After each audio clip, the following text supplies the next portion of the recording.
Time to continue our story.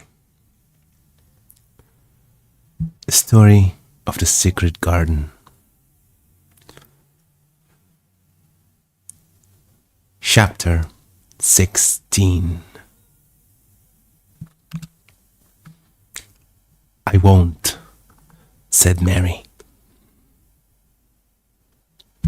They found a great deal to do that morning, and Mary was late in returning to the house, and was also in such a hurry to get back to her work that she quite forgot Colin until the last moment.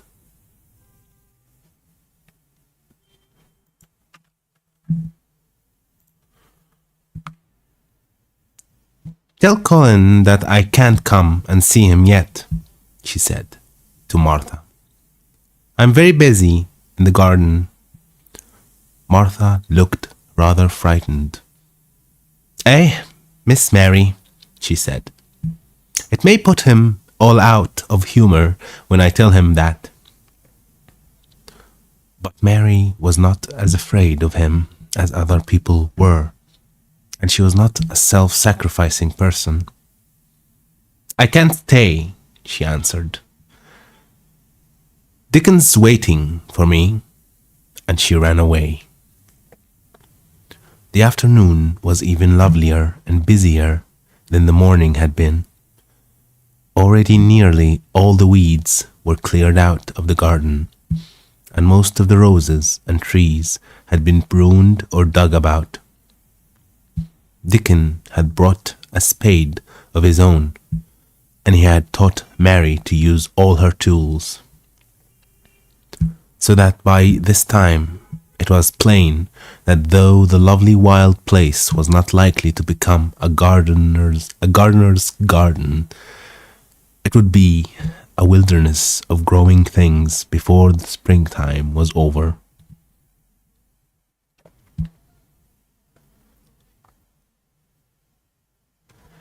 There'll be apple blossoms and cherry blossoms overhead, Dickon said, working away with all his might. And there'll be peach and plum trees in bloom against the walls, and the grass will be a carpet of flowers. The little fox and the rook, interesting. Let's see what rook mean. It's an animal. Which animal it is? It's a type of crow. Yeah. The little fox and the rook were as happy and busy as they were, and the robin and his mate flew backward and forward like tiny streaks of lightning.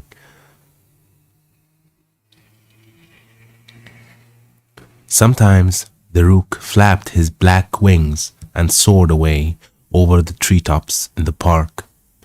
Each time he came back and perched near Dickon and cawed several times, as if he was relating his adventure. As if he were relating his adventures, and Dickon talked to him just as he had talked to the robin. Once when Dickon was so busy that he did not answer him at first, Soot flew on to his shoulders and gently tweaked his ear with his large beak. When Mary wanted to rest a little, Dickon sat down with her under a tree, and once he took his pipe out of his pocket and played the soft, strange little notes, and two squirrels appeared on the wall and looked and listened.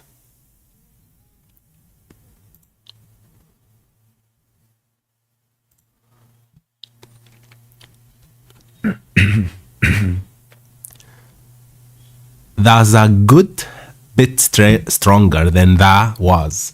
Thou's a good bit.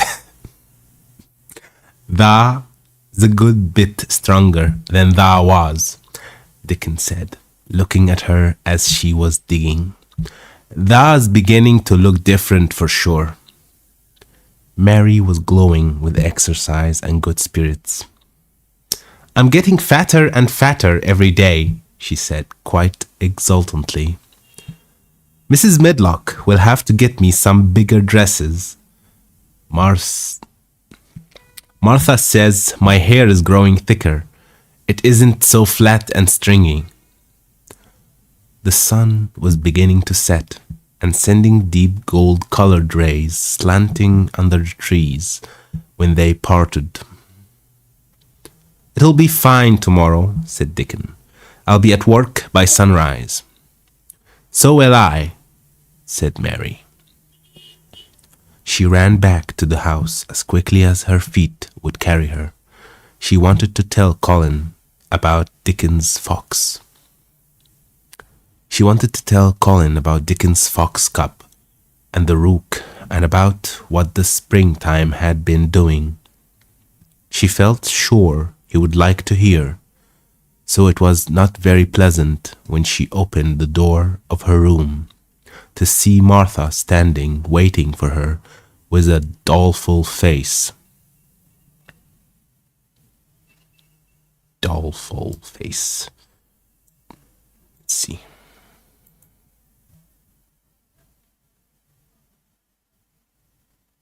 Oops. All right. Whatever.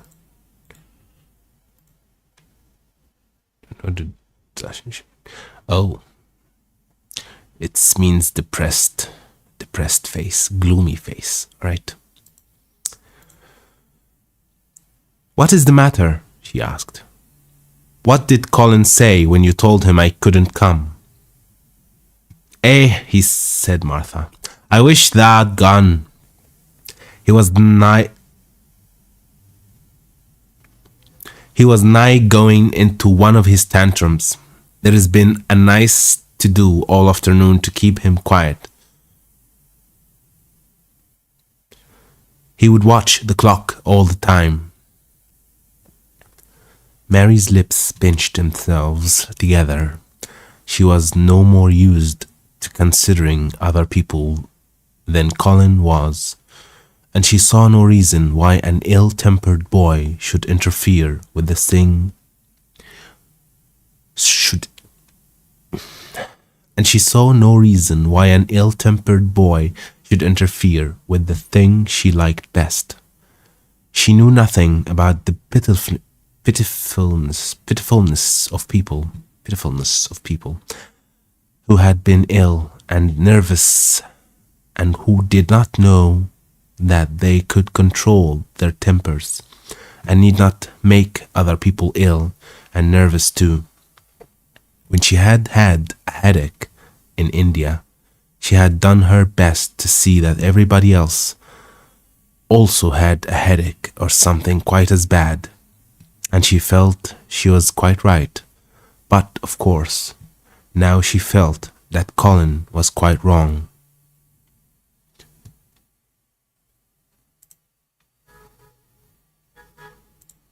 He was not on his sofa when she went into his room. He was laying flat on his back in bed, and he did not turn his head toward her as she came in. This was a bad beginning, and Mary marched up to him with her stiff manner. "Why didn't you get up?" she said. "I did get up this morning when I thought you were coming," he answered, without looking at her. I made them put me back in bed this afternoon. My back ached and my head ached, and I was tired. Why didn't you come?" "I was working in the garden with Dickon," said Mary. Colin frowned and condescended to look at her.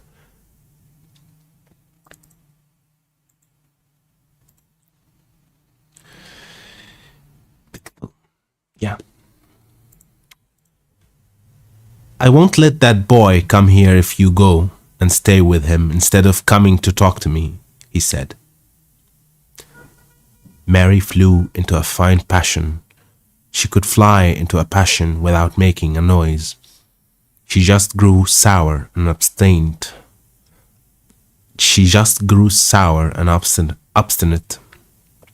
And did not care what happened.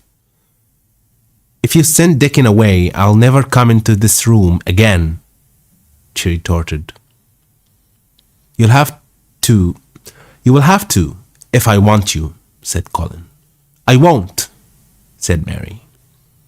I'll make you, said Colin. They shall drag you in. Shall they, Mr. Raja? Said Mary fiercely.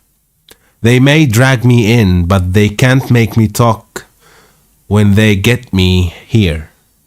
I'll sit and clench my teeth and never tell you one thing. I won't even look at you. I'll stare at the floor. They were a nice, agreeable pair as they glared at each other. If they had been two little street boys, they would have sprung at each other and had a rough and tumble fight.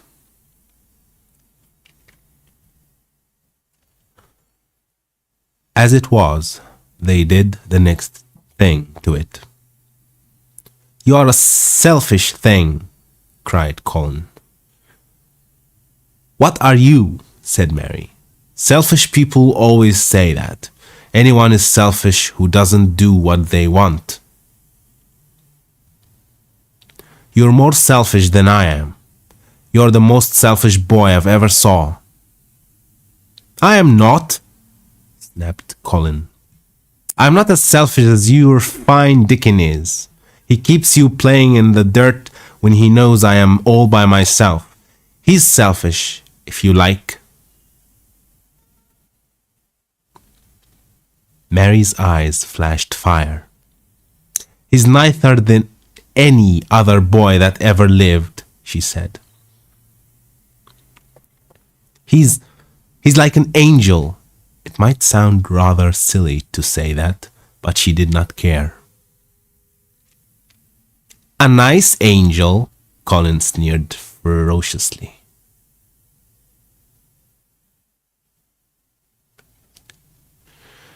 He's a common cottage boy of the moor.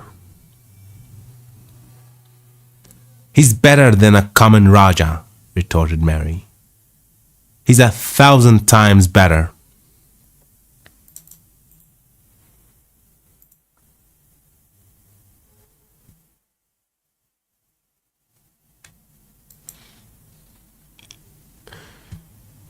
Because she was the stronger of the two, she was beginning to get the better of him. The truth was that he had never had a fight with anyone like himself in his life, and upon the whole, it was rather good for him, though neither he nor Mary knew anything about that. He turned his head on his pillow and shut his eyes, and a big tear was squeezed out and ran down his cheek. He was beginning to feel pathetic and sorry for himself, not for anyone else. I'm not as selfish as you, because I'm always ill, and I'm sure there is a lump coming on my back, he said, and I'm going to die besides. You are not, contradicted Mary unsympathetically. He opened his eyes quite wide with indignation. He had never heard such a thing said before. He was at once furious and slightly pleased, if a person could be both at the same time. I am not, he cried. I am. You know I am. Everybody says so. I don't believe it, said Mary sourly. You just say that to make people sorry. I believe you are proud of it. I don't believe it. If you were a nice boy, it might be true, But you're too nasty. In spite of his invalid back, Colin sat up in bed in quite a healthy rage. "Get out of the room!" he shouted, and he caught hold of his pillow and threw it at her. He was not strong enough to throw it far, and it only fell at her feet. But Mary's face looked as pinched as a nutcracker. "I'm going," she said, "and I won't come back." She walked to the door, and when she reached it, she turned around and spoke again. "I was going to tell you all sorts of nice things," she said. "Dickon brought his fox and his rook, and I was going to tell you all about them. Now I won't tell you a thing. Now I won't tell you a single thing." She marched out of the door and closed it behind her. And there, to her great astonishment, she found the trained nurse standing as if she had been listening, and more amazing still, she was laughing.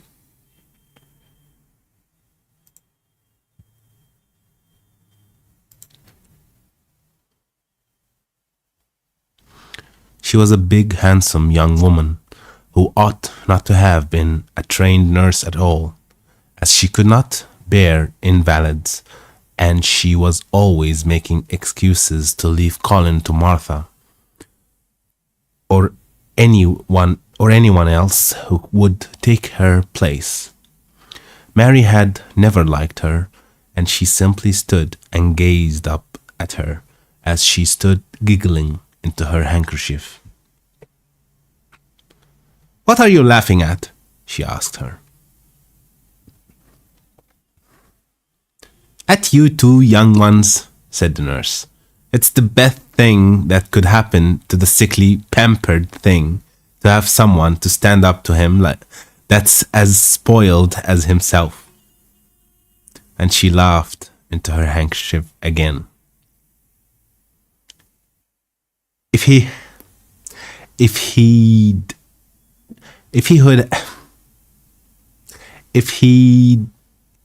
would had a young vixen of a sister to fight with, it would have been the saving of him. If he would had a young vixen of a sister to fight with.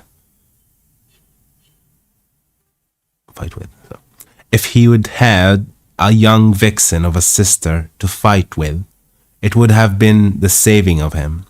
Is he going to die? "I don't know, and I don't care," said the nurse. "Hysterics and temper are half what ails him." "What are hysterics?" asked Mary. "You'll find out if you work him into a tantrum after this. But, at any rate, you have given him something to have hysterics about, and I'm glad of it."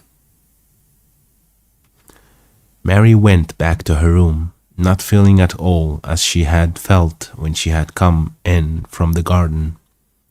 She was cross and disappointed, but not at all sorry for Colin.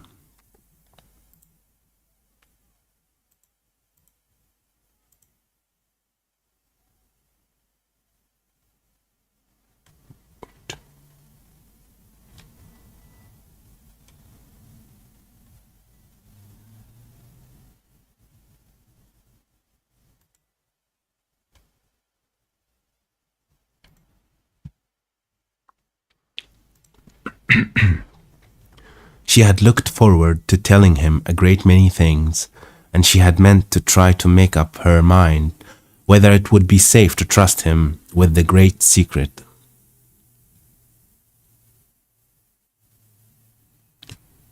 She had been beginning to think it would be, but now she had changed her mind entirely.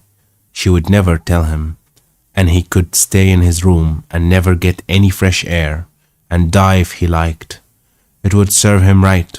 She felt so sour and unrelenting that for a few minutes she almost forgot about Dickon and the green vial creeping over the world,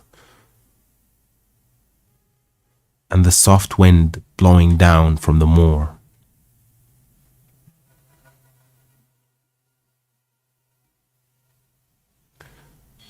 Martha was waiting for her, and the trouble in her face had been temporarily replaced by interest and curiosity. There was a wooden box on the table, and its cover had been removed and revealed that it was full of neat packages. Mr. Mr. Craven sent it to you, said Martha. It looks as if it had picture books in it. Mary remembered what he had asked her the day she had gone to his room. Do you want anything? Dolls, toys, books?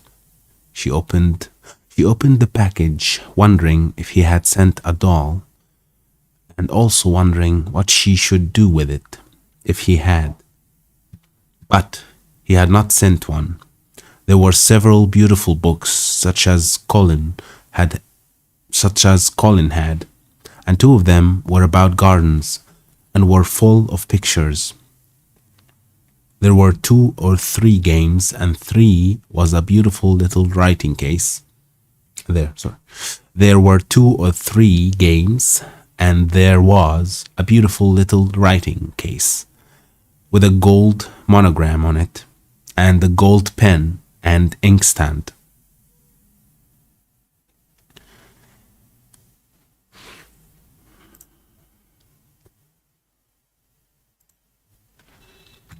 Everything was so nice that her pleasure began to crowd her anger. Everything was so nice that her pleasure began to crowd her anger out of her mind. She had not expected him to remember her at all, and her hard little heart grew quite warm.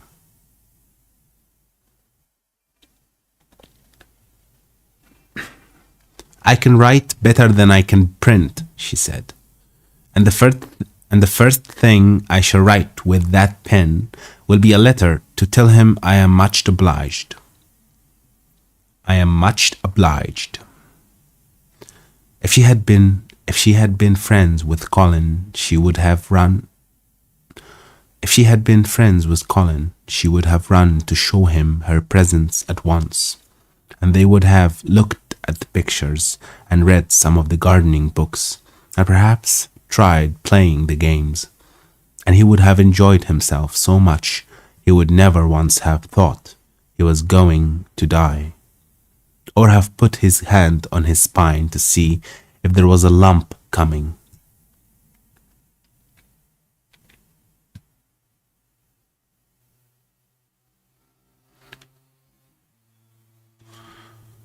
He had a way of doing that which she could not bear. It gave her an uncomfortable, frightened feeling, because he always looked so frightened himself. He said that if he felt even quite a little lump some day, he should know his hunch had begun to grow. Something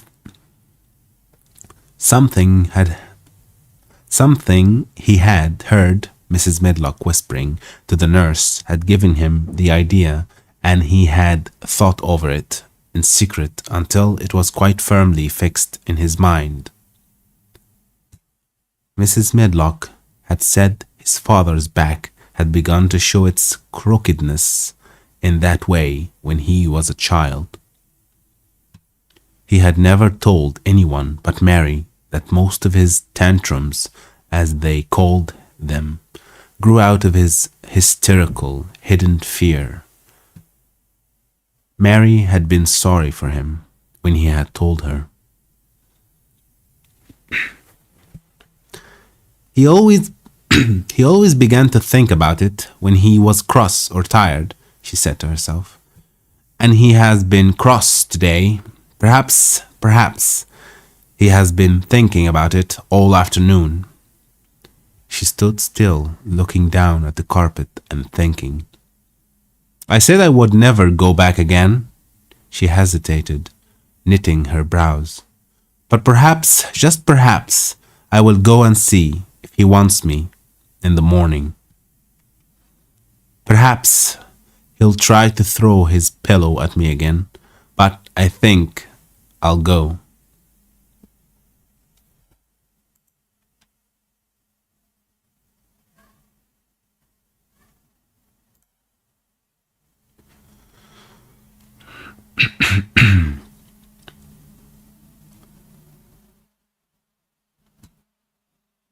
Chapter 17. A tantrum.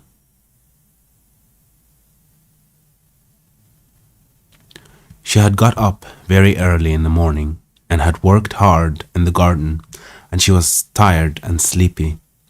So as soon as Martha had brought her supper and she had eaten it, she was glad to go to bed. As she laid her head on the pillow, she murmured to herself, "I'll go out before breakfast and work with Dickon, and then afterward, I believe, I'll go to see him." She thought it was the middle of the night when she was wakened by such dreadful sounds that she jumped out of bed in an instant. What was it? What was it? The next minute she felt quite sure she knew. Doors were opened and shut, and there were hurrying feet in the corridors, and someone was crying and screaming at the same time, screaming and crying in a horrible way. "It's Colin," she said. "He's having one of these tantrums the nurse called hysterics. How awful it sounds."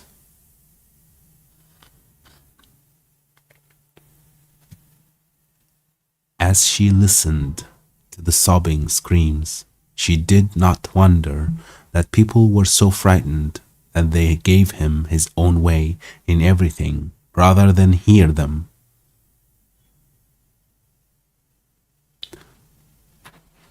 She put her hands over her ears and felt sick and shivering.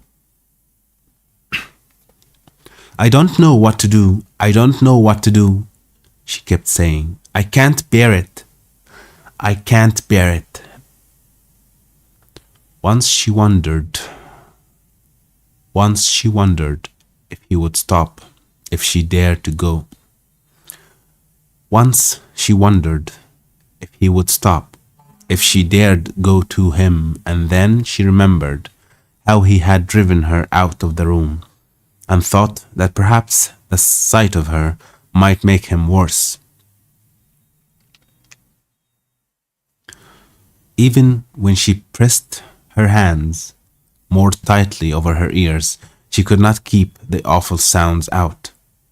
She hated them so,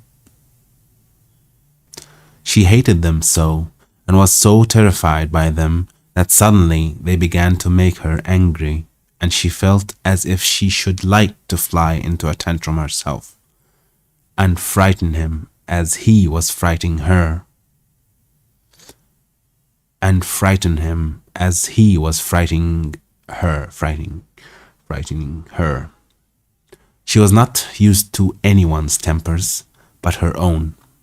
She took her hands from her ears and sprang up and stamped her foot.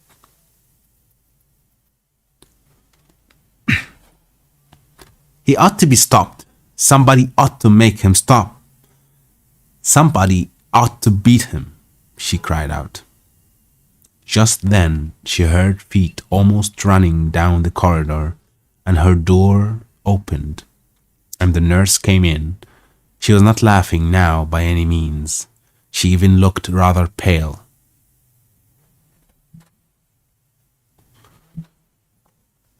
"He's worked himself into hysterics," she said, in a great hurry. "He'll do himself harm. No one can do anything with him. You come and try. Like a good child, he likes you."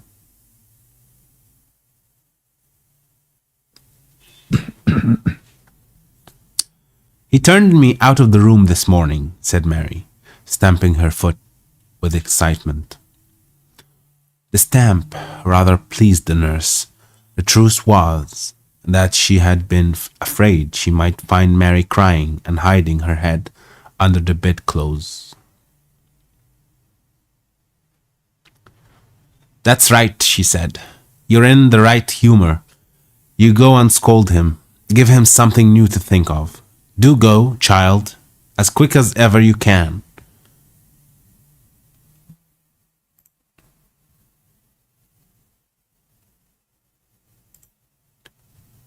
It was not until afterward that Mary realized that the thing had been funny as well as dreadful, that it was funny, that all the grown-up people were so frightened that they came to a little girl just because they guessed she was almost as bad as Colin himself.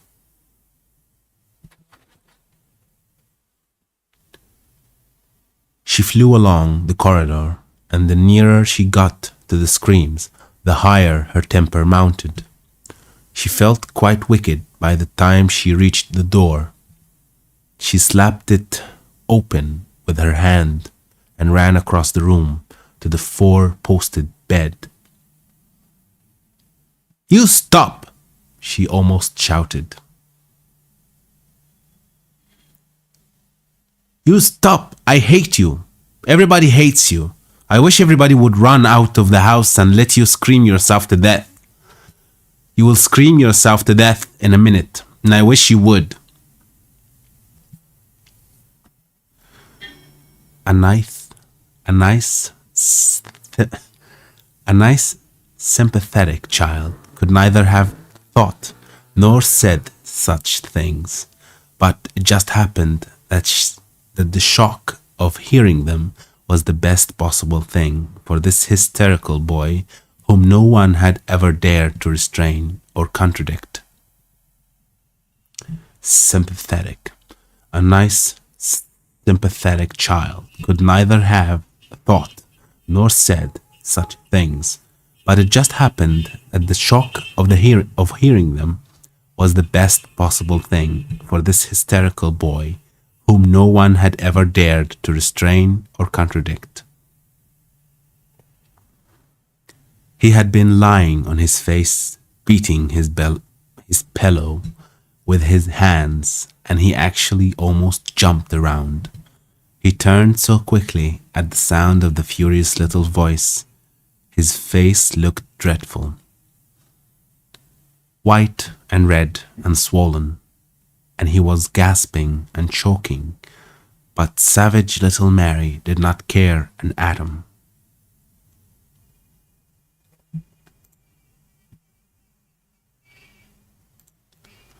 If you scream another scream, she said, I'll scream too, and I can scream louder than you. And I can scream louder than you can, and I'll frighten you. I'll frighten you. He actually had stopped screaming because she had startled him so. The scream, which had been coming, almost choked him. The tears were streaming down his face, and he shook all over. I can't stop, he gasped and sobbed. I can't. I can't. You can, shouted Mary. Half that ails you is hysterics and temper. Just hysterics. Hysterics, hysterics. And she stamped each time she said it. I felt the lump. I felt it, choked out Colin. I know I should. I shall have a hunch on my back, and then I shall die. And he began to writhe again, and turned on his face and sobbed and wailed, but he didn't scream. You didn't feel a lump, contradicted Mary fiercely. If you did, it was only a hysterical lump. Hysterics makes lumps. There's nothing the matter with your horrid back. Nothing but hysterics. Turn over and let me look at it. She liked the word. She liked the word hysterics and felt somehow as if it had an effect on him. He was probably like herself and had never heard it before. Nurse, she commanded, come here and show me his back this minute. The nurse, Mrs. Medlock, and Martha had been standing huddled together near the door, staring at her. Their mouths half open, all three had gasped with fright more than once. The nurse came forward as if she were half afraid. Colin was heaving with great breathless sobs.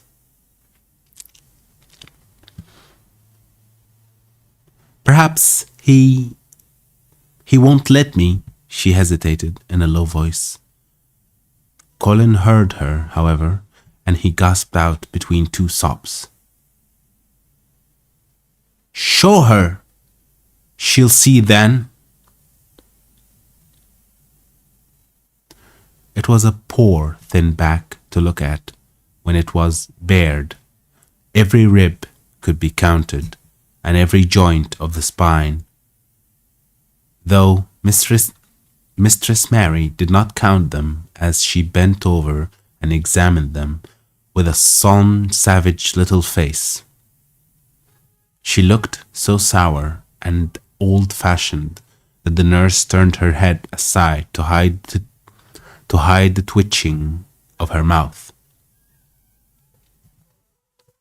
There was just a minute's silence, for even Colin tried to hold his breath, while Mary looked up and down his spine, and down and up as intently as if she had been the great doctor from London. There is not a single lump there, she said at last. There is not a lump as big as a pin, except backbone lumps, and you can only feel them because you're thin.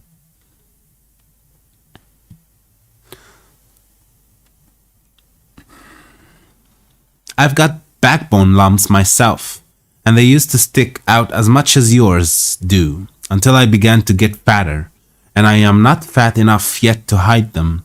There is not a lump as big as a pin. If you ever say there is again, I shall laugh.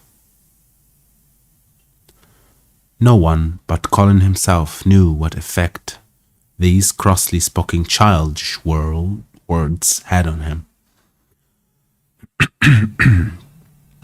If he had ever had anyone to talk to about his secret terrors, if he had ever dared to let himself ask questions, if he had had childish companions, and had not lain on his back in the huge closed house, breathing an atmosphere heavy with the fears of people who were most of them ignorant and tired of him,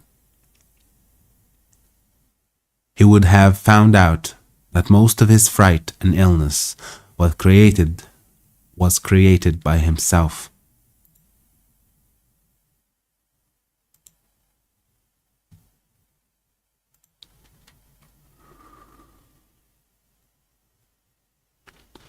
But he had lain and thought of himself and his aches and weariness for hours and days and months and years, and now that an angry, unsympathetic little girl insisted obstinately that he was not as ill as he thought he was, he actually felt as if she might be speaking the truth.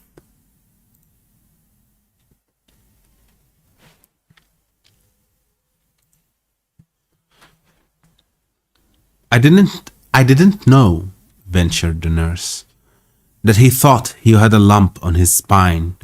His back is weak because he won't try to sit up. I could have told him there was no lump there.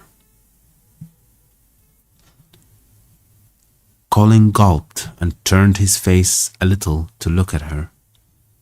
Could you? He said pathetically. Yes, sir. There, said Mary, and she gulped too. Colin turned on his face again and put Colin turned on his face again, and but for his long-drawn broken breaths, which were the dying down of his storm of sobbing, he lay still for a minute, though great tears streamed down his face and wet the pillow.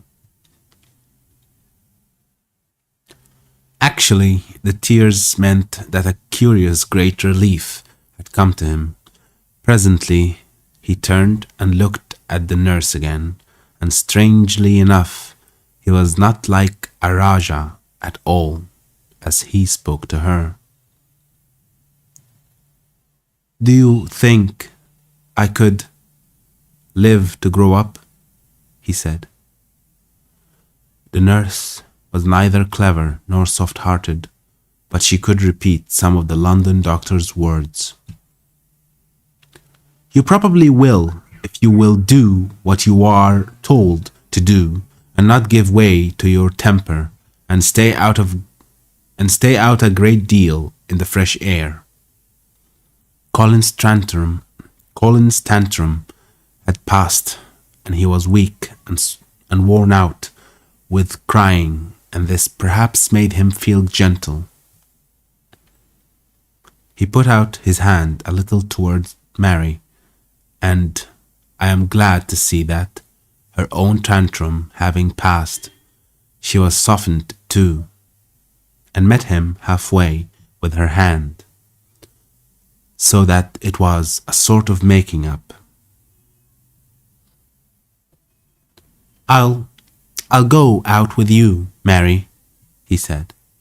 "I shan't hate fresh air if we can find—" He remembered just in time to stop himself from saying, "if we can find the secret garden," and he ended, "I shall like to go out with you if Dickon will come and push my chair. I do so want to see Dickon and the fox and the crow." The nurse remade the tumbled bed and shook and straightened the pillows. Then she made Colin a cup of beef tea and gave a cup to Mary, who really was very glad to get it after her excitement.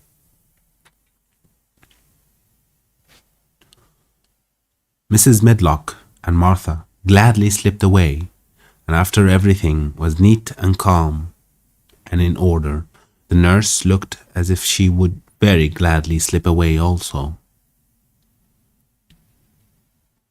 She was a healthy young woman who resented being robbed of her sleep, and she yawned quite openly as she looked at Mary, who had pushed her big footstool close to the four-posted bed and was holding Colin's hand.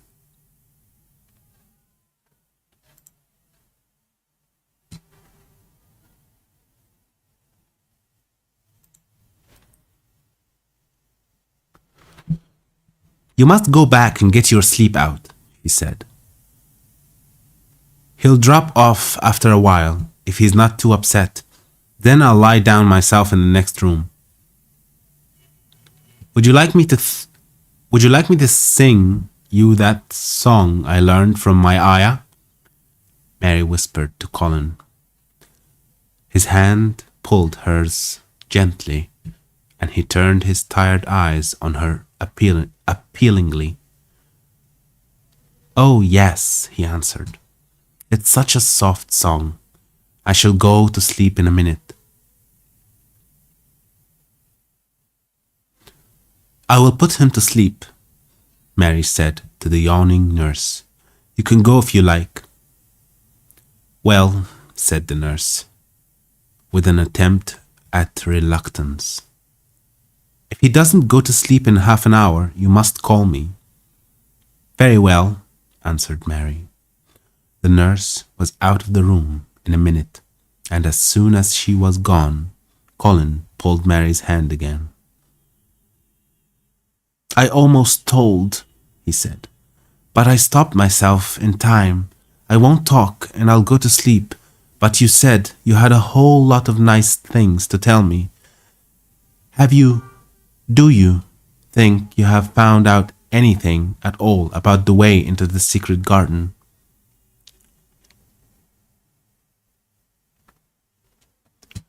Mary looked at his poor little tired face and swollen eyes, and her heart relented. Yes, she answered. I think I have, and if you will go to sleep, I will tell you tomorrow. His hand quite trembled. His hand quite trembled. Oh, Mary, he said. Oh, Mary. If I could get into it, I think I should live to grow up. Do you suppose that instead of singing the Ayah song, you could just tell me softly, as you did that first day, what you imagine it looks like inside? I'm sure it will make me go to sleep. Yes, answered Mary. Shut your eyes. He closed his eyes and lay quite still, and she held his hand and began to speak very slowly and in a very low voice. I think it has been left alone so long that it has grown all into a lovely tangle. I think the roses have climbed and climbed and climbed until they hang from the branches and walls and creep over the ground, almost like a strange grey mist. Some of them have died, but many are alive, and when the summer comes, there will be curtains and fountains of roses. I think the ground is full of daffodils,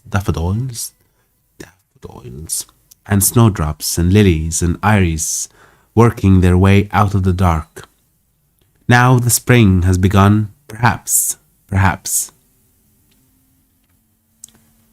soft drone of her voice was making him stiller and stiller, and she saw it and went on.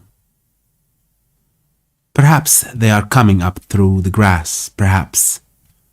Perhaps there are clusters of purple crocuses and gold ones even now. Perhaps the leaves are beginning to break out and uncurl, and perhaps the grey is changing and the green gauze vial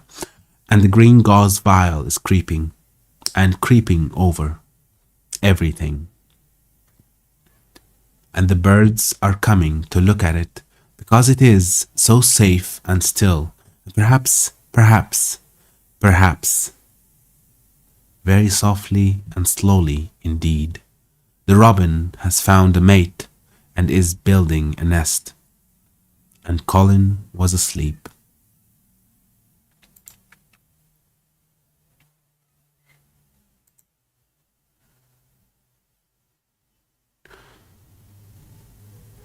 And that will be it for today, and I will see you in the next one.